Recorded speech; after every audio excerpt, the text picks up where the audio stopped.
تازہ ترین ویڈیوز کے لیے چینل کو سبسکرائب کر کے بیل آئیکن اور آل نوٹیفیکیشن پر کلک کریں تاکہ آپ کو ملے ہر اپڈیٹ سب سے پہلے۔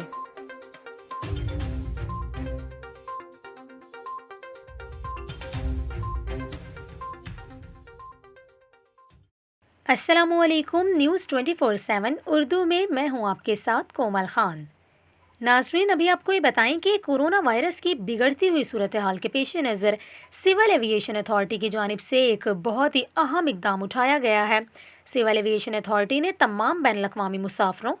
چارٹرڈ اور نجی طیاروں کے داخلے پر جو پابندی عائد کی تھی، اب کورونا وائرس SOPs پر نظر ثانی کے بعد اس پابندی میں 20 اپریل تک توسیع کر دی گئی ہے۔ آپ کو بتائیں کہ سول ایویشن اتھارٹی کی جانب سے جو نوٹیفیکیشن جاری کیا گیا ہے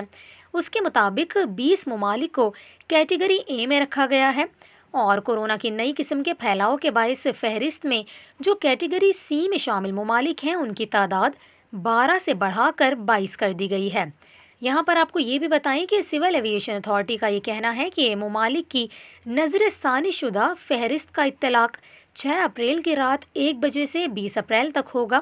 اور نوٹیفیکیشن میں یہ بھی کہا گیا کہ کیٹیگری C کے ممالک سے آنے والے مسافروں کے پاکستان میں داخلے پر مکمل پابندی عائد ہوگی، جبکہ کیٹیگری A میں شامل 20 ممالک کے بین الاقوامی مسافروں کو پاکستان میں داخلے سے قبل کورونا ٹیسٹ کرانے کی ضرورت نہیں ہے۔